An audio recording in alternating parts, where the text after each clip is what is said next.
Assalamualaikum teman-teman. Sekarang kita masuk ke chapter 5 ya, yaitu Accounting for Merchandise Operations atau akuntansi untuk operasi barang dagangan. Nah, sebelum kita masuk ke materinya, kita harus pahamin dulu nih teman-teman, apa sih perbedaan dari perusahaan dagang, perusahaan jasa, dan perusahaan pabrikasi atau manufaktur. Yaitu kalau misalnya perusahaan dagang membeli barang dagangan dan mempunyai barang dagangan yang disimpan di gudang atau inventory dan cost of goods sold atau COGS. Kalau misalnya perusahaan jasa tidak memiliki persediaan barang dagangan, jadi dia tidak ada inventory dan COGS-nya ya teman-teman. Nah, kalau misalnya perusahaan pabrikasi atau manufaktur, itu dia membeli bahan baku yang akan diproses menjadi barang jadi atau cost of good manufacturing. Nah, merchandising company. Nah, jadi kalau misalnya sales revenue dikurang dengan cost of goods sold, itu hasilnya gross profit. Kemudian gross profit dikurang dengan operating expense atau beban operasi, itu hasilnya net income atau net loss. Harga pokok penjualan adalah total harga pokok penjualan selama periode tersebut. Nah, jadi ada dua sistem nih teman-teman. Ada perpetual system atau sistem perpetual, dan ada juga periodic system atau sistem periodik. Sekarang kita mulai dari perpetual system ya teman-teman, atau sistem perpetual. Yang pertama, menjaga catatan rinci tentang biaya setiap pembelian dan penjualan persediaan. Yang kedua, catatan terus-menerus menunjukkan inventaris yang harus ada untuk setiap item. Dan yang ketiga, perusahaan menentukan harga pokok penjualan setiap kali terjadi penjualan. Nah, tadi udah perpetual, sekarang periodik. Kalau periodik sistem, yang pertama, tidak menyimpan catatan detail barang yang ada. Yang kedua, cost of goods sold atau harga pokok penjualan ditentukan oleh hitungan. Nah, ini perhitungan cost of goods sold ya teman-teman. Jadi, beginning inventory atau persediaan awal sebesar 100.000 ditambah dengan pembelian bersih sebesar 800.000, totalnya 900.000. Dapat goods available for sale. 900.000 ini dari 100.000 ditambah dengan 800.000. Kemudian good available for sale dikurang dengan ending inventory atau persediaan akhir sebesar 125.000. Dapat hasilnya 775.000, yaitu dapat cost of goods sold. Gitu teman-teman perhitungannya, semoga paham ya. Selanjutnya, keuntungan dari sistem perpetual. Yang pertama, secara tradisional digunakan untuk barang dagangan dengan nilai satuan yang tinggi. Yang kedua, menunjukkan kuantitas dan biaya inventaris yang harus ada setiap saat. Dan yang ketiga, memberikan kontrol yang lebih baik atas persediaan daripada sistem periodik. Jadi kan kalau misalnya sistem perpetual itu setiap adanya transaksi itu dicatat ya teman-teman. Jadi dia kontrol lebih baik daripada sistem periodik. Kalau perpetual setiap ada transaksi dicatat gitu teman-teman. Nah, ini ada biaya angkut atau biaya pengiriman. Ada dua nih teman-teman. Ada FOB shipping point dan ada juga FOB destination. Apa sih bedanya? Nah, kalau FOB shipping point ini tanggung jawabnya ada di pembeli, teman-teman. Jadi maksudnya apa? Nah, maksudnya di sini ialah jadi kalau misalnya ada pembeli membeli barang dagangan kepada penjual. Nah, kan barang dagangan itu kan nanti sama penjual dikirimin kepada pembeli kan, teman-teman. Nah, kalau udah dalam perjalanan itu udah masuk tanggung jawab pembeli barang tersebut. Jadi kalau misalnya barang rusak ataupun kenapa itu udah jadi resiko pembeli. Jadi maksudnya, kalau misalnya barang dagangan udah keluar dari gudang penjual, itu udah jadi tanggung jawab pembeli. Nah, beda dari FOB shipping point, kalau FOB destination itu tanggung jawabnya di penjual. Jadi maksudnya ialah kalau misalnya pembeli membeli barang dagangan kepada penjual, nah kalau misalnya udah keluar dari gudang penjual itu masih belum jadi tanggung jawab pembeli, itu masih jadi tanggung jawab penjual. Tapi kalau misalnya barang dagangannya itu udah sampai ke gudang pembeli, nah itu udah jadi tanggung jawab pembeli. Gitu teman-teman bedanya. Semoga paham ya. Nah, ini sekarang kita masuk ke contoh soal. Asumsikan pada saat pengiriman barang pada tanggal 6, Sauk Stereo membayar perusahaan pengangkutan umum sebesar 150 untuk biaya pengiriman. Entry pada buku Sauk Stereos adalah tanggal 6 Mei yaitu inventory pada cash sebesar 150. Nah, jika asumsikan persyaratan pengiriman pada faktur mengharuskan PW Audio Supply untuk membayar pengiriman, entry oleh PW Audio Supply adalah pada tanggal 4 Mei yaitu break out or delivery expense pada cash sebesar 150. Jadi si saus stereonya ini posisinya sebagai pembeli ya teman-teman. Nah, jurnalnya kayak gini teman-teman, kalau misalnya si pembelinya bayar biaya pengiriman. Kalau misalnya penjual bayar biaya pengiriman, jurnalnya kayak gini ya teman-teman. Nah, purchase return and allowance. Pembeli mungkin tidak puas karena barang rusak atau cacat, kualitas rendah, atau tidak memenuhi spesifikasi. Purchase return atau pengembalian pembelian. Kembalikan barang untuk mendapatkan kredit jika penjualan dilakukan secara kredit. Atau pengembalian uang tunai jika pembelian dilakukan secara tunai. Jadi pembeli memiliki hak untuk mengembalikan barangnya ketika barang itu rusak atau cacat. Nah, apabila transaksi tersebut dilakukan secara kredit, maka pembeli mendapatkan kredit dari penjual. Tapi beda lagi kalau misalnya si pembeli melakukan transaksi tersebut secara tunai. Jadi pembeli mendapatkan pengembalian uang tunai dari si penjual. Nah, purchase allowance atau tunjangan pembelian dapat memilih untuk menyimpan barang dagangan jika penjual akan memberikan pengurangan harga beli. Purchase return and allowance. Asumsikan Sound Stereo mengembalikan barang seharga 300 ke PW Audio Supply pada 8 Mei. Maaf, pada 8 Mei maksudnya teman-teman. Nah, kalau misalnya dia mengembalikan barang, itu jurnalnya kayak gini teman-teman. Pada tanggal 8 Mei, yaitu accounts payable pada inventory sebesar 300. Selanjutnya, purchase discount. Ketentuan kredit dapat mengizinkan pembeli untuk mengklaim diskon tunai untuk pembayaran cepat. Keuntungannya, pembeli menghemat uang. Yang kedua, penjual mempersingkat siklus operasi dengan mengubah piutang menjadi uang tunai lebih awal. Contohnya, jangka waktu kredit mungkin terbaca 2/10 dan N/30. Nah, nanti kita masuk ke masing-masing dari syarat pembayaran ya teman-teman. Ada 3 nih teman-teman yang dijadikan contoh. Nanti kita pahamin bareng-bareng ya. Nah, ini teman-teman. Jadi kalau misalnya 2/10 N/30, diskon 2% jika dibayarkan dalam 10 hari. Jika tidak, jumlah jatuh tempo dalam 30 hari. Jadi gini teman-teman misalnya. Pak Budi membeli barang dagangan kepada Bu Ani senilai 5 juta pada tanggal 1 Januari 2017.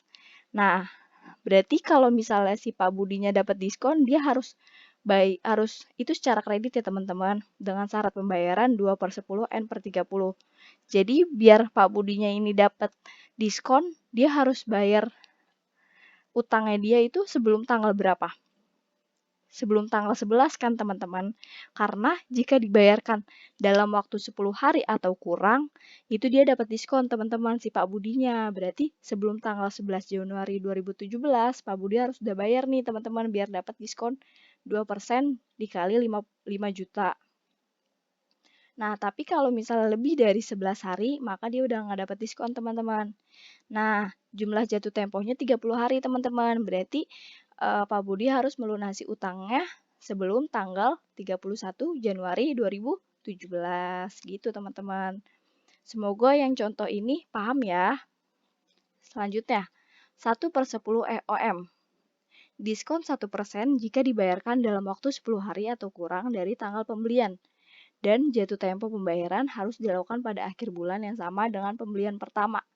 Jadi dia dapat diskon 1% jika dibayarkan dalam waktu 10 hari atau kurang dari tanggal pembelian teman-teman.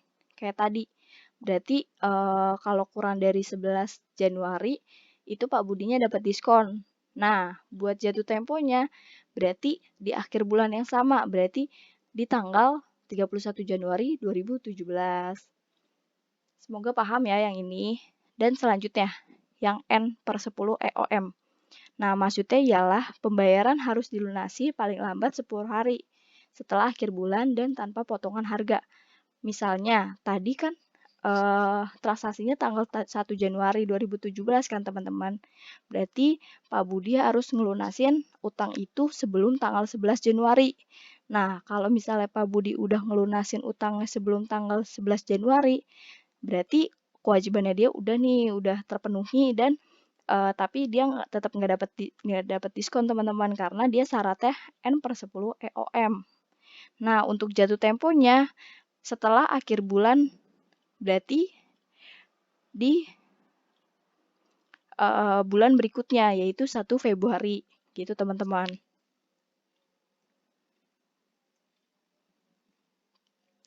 Maaf teman-teman, maksudnya jadi dia untuk jatuh temponya itu 10 tanggal 10 bulan berikutnya, berarti pada tanggal 10 Februari ya teman-teman. Nah, asumsikan Saus Stereo membayar saldo sebesar 3.500, faktur kotor sebesar 3.800 dikurangi pengembalian pembelian dan tunjangan 300. Pada tanggal 14 Mei, hari terakhir periode diskon. Siapkan jurnal yang dibuat Saus Stereo pada 14 Mei untuk mencatat pembayaran. Nah, jadi dia kan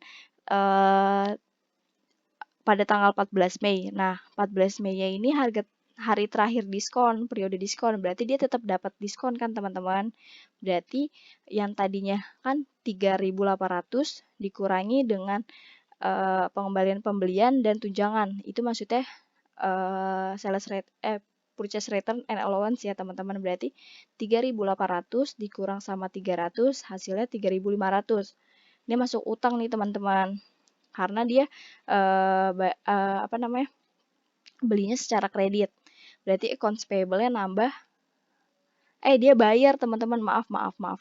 Berarti dia bayar, berarti accounts payable-nya berkurang sebelah debit sebesar 3.500 pada cash. Nah, sama inventory cash. Berarti gini teman-teman.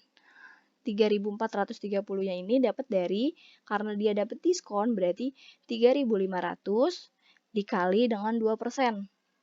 Dapat 70. Berarti 70-nya ditaruh di saldo inventory. Nah, udah kita kerjain nih, udah kita isi 70, berarti buat cash-nya dia harus bayar 3.500 utangnya dia, dikurang sama diskonnya dia. Berarti dia cuma bayar 3.430. Bukan lagi 3.500 gitu teman-teman. Jadi lebih kepotong lumayan lah ya kalau udah dapat diskon. Nah, terus jika Saus Stereo gagal mengambil diskon dan malah melakukan pembayaran penuh sebesar 3.500 pada tanggal 3 Juni, jurnal akan menjadi accounts payable pada cash sebesar 3.500. Karena dia tidak dapat diskon. Kan dia bayarnya 3 Juni ya, berarti dia udah lebih dari periode diskon. Jadi dia nggak dapat diskon teman-teman. Jadi dia bayarnya tetap utuh 3.500. Gitu. Terus pada tanggal 5 September, perusahaan Zoo membeli barang dagangan secara kredit dari perusahaan Gao. Harga pembelian barang yang dibayarkan oleh Zoo adalah 15.000 yen dan biaya untuk perusahaan Gao adalah 8.000 yen. Pada 8 September, Zoo mengembalikan barang yang rusak dengan harga jual 2.000 yen. Catat transaksi tersebut di buku Zoo Company.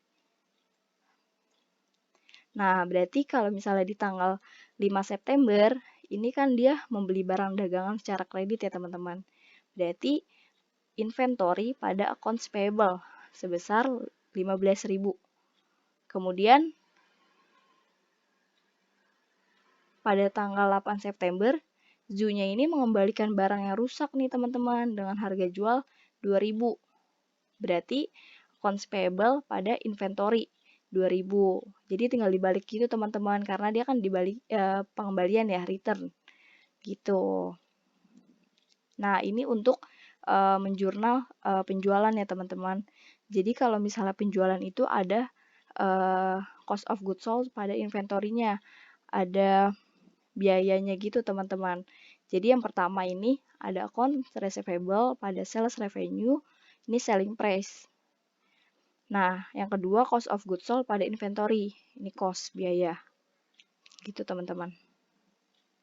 Nah, ini masuk ke contoh soalnya aja ya, biar kita lebih paham nih teman-teman. Jadi, illustration. PW Audio Supply mencatat penjualan 3.800 pada tanggal 4 Mei ke Saus Stereo sebagai berikut.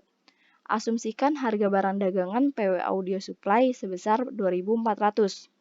Nah, pada tanggal 4 Mei, berarti account receivable pada sales revenue sebesar 3.800. Untuk selling price-nya ini 3.800 ya teman-teman. Terus, untuk cost-nya, cost of goods sold pada inventory sebesar 2.400 nih teman-teman. Jadi tinggal gitu aja teman-teman kalau ada penjualan. Nah, tadi untuk mencatat penjualan, sekarang sales return and allowance.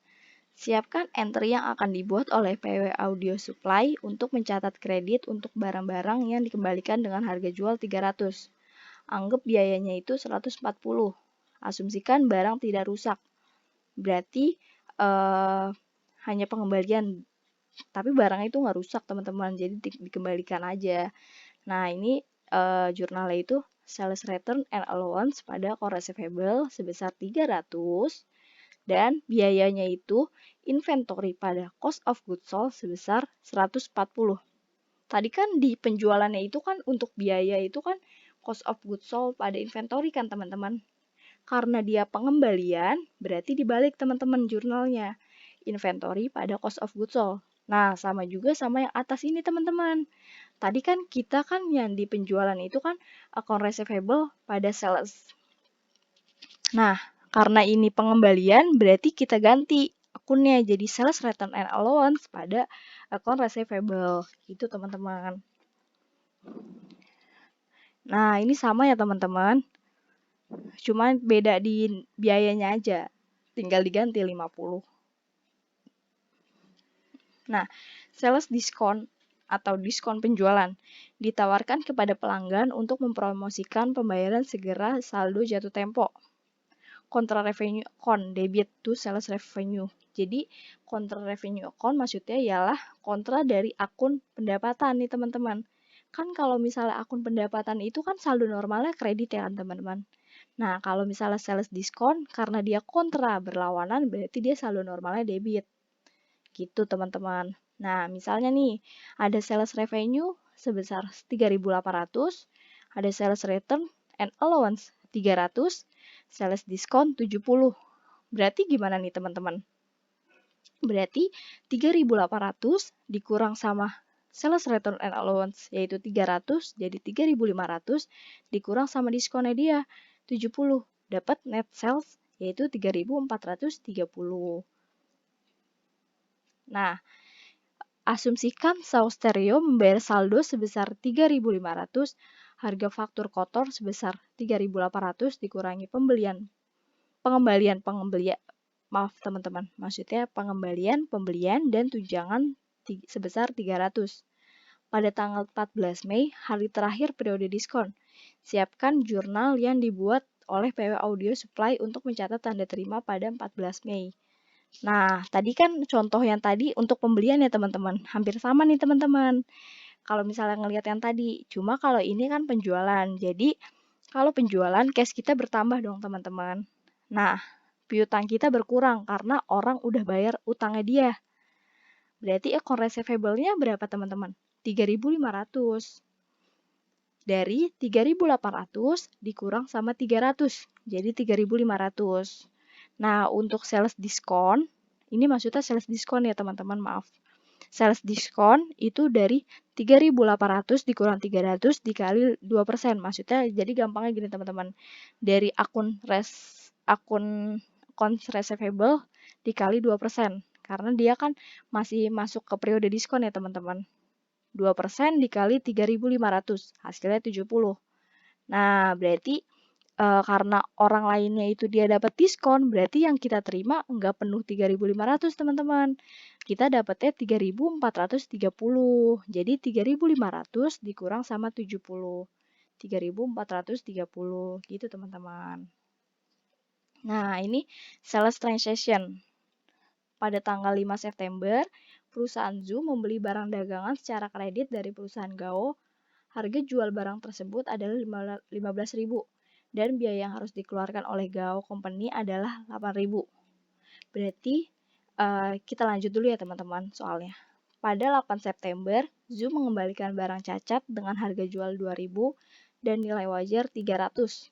Catat transaksi di pembukuan perusahaan GAO. Jadi gini teman-teman jurnalnya. Pada tanggal 5 September untuk pembelian barang dagangan jurnalnya account receivable pada sales revenue sebesar 15.000. Nih, harga jual nih teman-teman. Penjualan. Kan dia membeli barang dagangan kepada perusahaan GAO. Nah, kita suruhnya nyatatnya di pembukuan perusahaan GAO. Berarti posisi perusahaan GAO-nya ini apa teman-teman? Penjual kan? Nah iya, berarti kita nyatet yang ini nih teman-teman. Harga jual barang dagangannya itu 15.000. Berarti account receivable pada sales revenue itu 15.000. Kemudian biaya yang harus dikeluarkan oleh GAO Company adalah 8.000. Nah, karena biaya tadi itu jurnalnya cost of goods sold pada inventory, berarti cost of goods sold pada inventory sebesar 8.000. Kemudian yang 8 September nih teman-teman. Nah, si Zu-nya ini, si pembelinya ini ngembaliin barang cacat nih teman-teman. Jadi yang udah dia beli, ternyata barangnya cacat. Dia balikin kepada perusahaan GAO dengan harga jual 2.000. Dan nilai wajarnya, maaf teman-teman. Dan nilai wajarnya itu 300. Berarti jurnalnya yang tadi udah dibilang teman-teman. Kalau pengembalian tinggal kita balik nih. Berarti sales revenue ini kita ganti akunnya sales return and allowance pada account receivable sebesar 2.000 yen. Maaf teman-teman, maksudnya 2.000 yen ya. Dan biayanya ini kita balik. Berarti yang tadinya cost of goods sold pada inventory kita balik jadi inventory pada cost of goods sold sebesar 300 yen. Nah, gini teman-teman jurnalnya. Semoga kalian paham ya. Nah, income statement presentation of sales, penyajian laporan laba rugi penjualan dari PW Audio Supply. Jadi kalau misalnya ini dari laporan keuangan laba rugi ya teman-teman. Nah, sales penjualan, sales revenue. Pendapatan penjualan sebesar 480.000 dikurang dengan sales return and allowance dan dikurang lagi dengan maaf teman-teman, maksudnya gini. Jadi sales revenue ini kita tulis nih 480.000 kan. Nah, si pengurang dari sales revenue ini ada sales return and allowance dan ada sales discount. Berarti kita tambahin dulu nih keduanya ya. 12.000 ditambah 8.000 hasilnya 20.000. Nah, baru nih teman-teman. Sales revenue sebesar 480.000 dikurang sama 20.000. Hasilnya dapat net sales yaitu 460.000 gitu teman-teman. Nah, ini buat cari gross profit rate ya teman-teman. Presentasinya. Jadi gross profit yang tadi 144.000 dibagi sama 460.000 yang net sales tadi teman-teman nih. 460.000 dapat 31,3%. Nah, kemudian operating expense atau biaya operasional. Nah, dia tuh ada biaya beban gaji dan beban upah dan gaji, utilities expense, advertising expense, beban iklan, beban penyusutan, dan lain sebagainya. Jadi total operating expense-nya 114.000. Nah, gini teman-teman buat mahamin laporan keuangan laba rugi ya secara keseluruhan. Tadi kan cuma setengah-setengah gitu ya teman-teman. Nah, jadi kita langsung ke secara keseluruhan aja nih teman-teman. Jadi yang tadi udah kita dapat net sale yaitu 460.000, terus dikurang dengan cost of goods sold-nya yang tadi kita udah cari teman-teman sebesar 316.000. Jadi gross profit-nya 144.000. Nah, kita udah analisis operating expense-nya sebesar 114.000. Berarti dikurang 144.000 dikurang dengan 114.000. Dapat 30.000. Nah, kemudian other income and expense kita tambahin nih teman-teman. Kita tambah terus kita kurang. 3.000 ditambah 600 dikurang sama 200 loss. Pengurang dia teman-teman. Jadi 3.400. Kemudian dikurang dengan maaf teman-teman. Jadi ya benar 3.000, jadinya 3.000, jadinya kita akumulasikan sebesar 31.600. Sebentar teman-teman. Kita hitung dulu ya. 30.000 ditambah salah teman-teman, maaf. Bentar.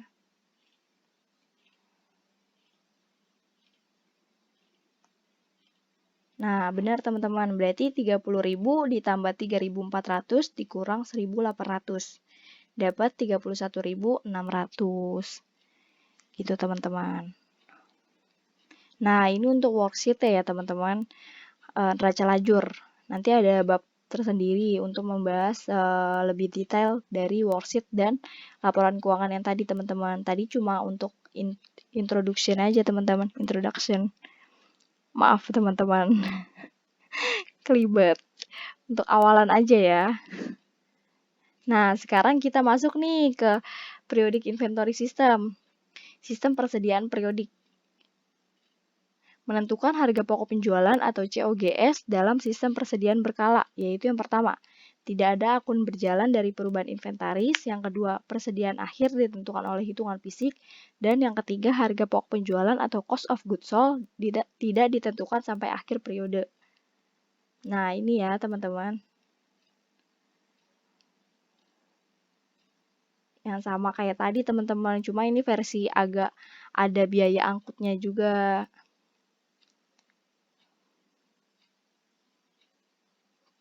Jadi ini inventory awal 36.000, kemudian ada pembelian sebesar 325.000. Nah, sebagai pengurang dari pembeliannya ini yaitu purchase return and allowance dan purchase discount. Kayak tadi yang penjualan teman-teman, sama kayak penjualan, pembelian juga gitu, pengurangnya si return sama diskonnya ini. Jadi yang dua ini kita tambahin dulu teman-teman, 10.400 ditambah 6.800, totalnya 17.200. Nah, dapat net purchase atau pembelian bersihnya, yaitu 325.000 dikurang 17.200, dapat 307.800. Nah, kemudian ditambah sama break in teman-teman. Biaya angkutnya dia sebagai si pembelinya itu 12.200. Berarti dapat cost of goods purchase 320.000. Nah, dari 36.000 ini ditambah sama 320.000. Dapat cost of goods available for sale senilai 356.000. Kemudian dikurang sama persediaan akhirnya dia nih, inventory Desember 31. Sebesar 40.000. Dapat cost of goods sold 316.000 dari 356.000 dikurang sama 40.000. Nah, ini nih teman-teman. Berdasarkan faktur penjualan dan tanda terima barang dagangan yang dipesan dari PW Audio Supply, Sauk Stereo mencatat pembelian sebagai berikut. Ini kalau ada pembelian ya teman-teman sebesar 3.800, berarti purchase pada account payable sebesar 3.800. Nah, ini kalau ada ongkos kiriman nih teman-teman. Jika Sauk membayar perusahaan angkutan umum 150 untuk biaya pengiriman atas pembeliannya dari PW Audio Supply pada tanggal 6 Mei, entry di buku Sauk adalah break in pada cash sebesar 150. Kalau tadi kan posisinya sebagai penjual ya, yang si PW audionya. Jadi break out pada cash. Nah, karena dia pembeli, jadi break in pada cash. Nah, ini purchase return and allowance-nya teman-teman. Si Sauke itu mengembalikan barang senilai 300 ke PW Audio Supply dan menyiapkan entry berikut untuk mengenali pembeliannya. Nah, tinggal kita balik ya teman-teman dari yang akun yang tadi, yang pembelian yang awal tadi, jadinya accounts payable pada purchase return.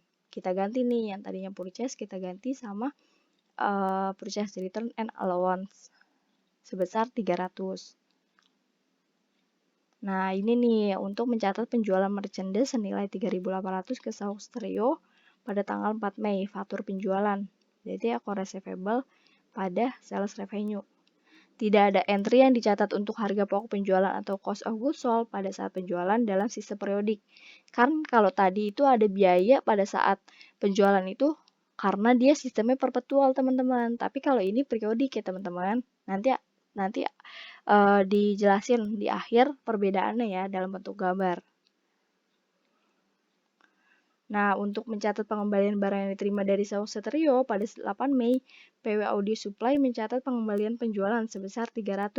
Jadi sales return and allowance pada account receivable. Nah, ini kita masuk ke periodik ya teman-teman. Tadi kan perpetual. Nah, untuk sales diskonnya sama teman-teman. Cash 3.430 dari 3.500 dikurang 70. 70 dapat dari 3.500 dikali 2% karena dia masih masuk ke dalam periode diskon, dapat diskon 2%. Nah, account receivable 3.800 dikurang sama 300 dapat 3.500. Nah, masuk nih teman-teman ke intinya. Nah, ini perbedaannya teman-teman dari perpetual sama periodik. Purchase of merchandise on kredit. Maaf teman-teman. Jadi membeli barang dagangan secara kredit itu jurnalnya kalau di perpetual inventory pada account payable. Nah, tapi kalau di periodik purchase pada account payable. Gitu teman-teman. Nanti jangan lupa dipahami ya.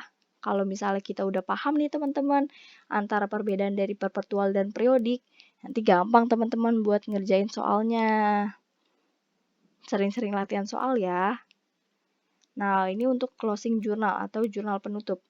Semua akun yang mempengaruhi penentuan laba bersih ditutup dengan ringkasan pendapatan. Yang kedua, dalam penjurnalan, semua jumlah kolom debit dikreditkan dan semua jumlah kolom kredit didebit. Saldo persediaan awal didebit ke ringkasan pendapatan dikreditkan ke persediaan. Saldo persediaan akhir didebit ke persediaan dan dikreditkan ke ringkasan pendapatan. Nah, kalau misalnya kita udah pusing nih teori-teori, apa sih ini maksudnya? Aduh, nggak ngerti gitu. Kita langsung masuk ke praktiknya aja ya teman-teman, biar kita lebih mudah nih mahaminnya. Nah, misalnya nih ada saldo percobaan toko pakaian olahraga Selin pada tanggal 31 Desember menunjukkan persediaan 25.000, pendapatan penjualan 162.400, pengembalian dan tunjangan penjualan 4.800, diskon penjualan 3.600, harga pokok penjualan 110.000, pendapatan sewa 6.000, pengangkutan 1.800, biaya sewa 8.800, dan beban gaji dan upah 22.000. Siapkan ayat jurnal penutup untuk akun di atas. Nah, berarti gini teman-teman. Income summary pada yang tadi yang udah disebutin itu 145 kan tadi cost of goods sold itu 110 ya teman-teman, harga pokok penjualannya. Tinggal kita pindah-pindahin aja yang termasuk ke dalam laporan keuangan mana gitu. Udah nih, kita kalau yang ini masih bingung nih teman-teman, kita lanjut aja dulu ya. Ada nih, nah gini teman-teman. Nah, langkah pertama dalam pembuatan closing entries atau jurnal penutup ialah, jadi gini teman-teman. Yang pertama itu dia harus nutup akun pendapatan. Berarti kan akun pendapatan itu kan saldo normalnya kredit ya teman-teman. Kalau misalnya ditutup berarti dia pindah ke debit. Berarti service revenue pada income summary senilai 480.000. Nah, ini akun pendapatan udah ditutup nih. Selanjutnya kita nutup apa nih? Nutup akun beban. Karena dia beban itu saldo normalnya di debit, berarti yang tadinya di debit jadi di kredit. Berarti income summary pada beban gitu teman-teman. Akun pendapatan udah ditutup, akun beban juga udah ditutup. Selanjutnya apa ya? Nah, selanjutnya itu kita harus nutup net income or net loss atau laba atau rugi perusahaan kita nih teman-teman. Nah, ini untuk contoh net income ya teman-teman atau laba. Jadi kalau misalnya laba itu jurnalnya income summary pada return earnings.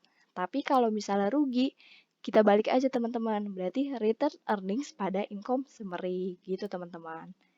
Nah, ini yang terakhir itu untuk menutup akun dividen. Berarti return earnings pada dividen. Karena dividen itu saldo normalnya di debit, berarti kalau ditutup kita pindahin jadi di kredit. Berarti return earnings pada dividen. Nah, selanjutnya worksheet nih teman-teman.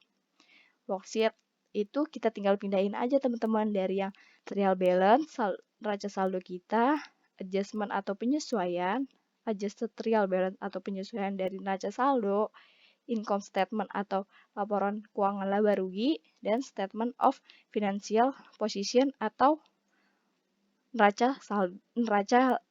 maaf teman-teman, maksudnya laporan keuangan neraca gitu teman-teman. Nah ini ya, ini net income dia dapat laba 30.000.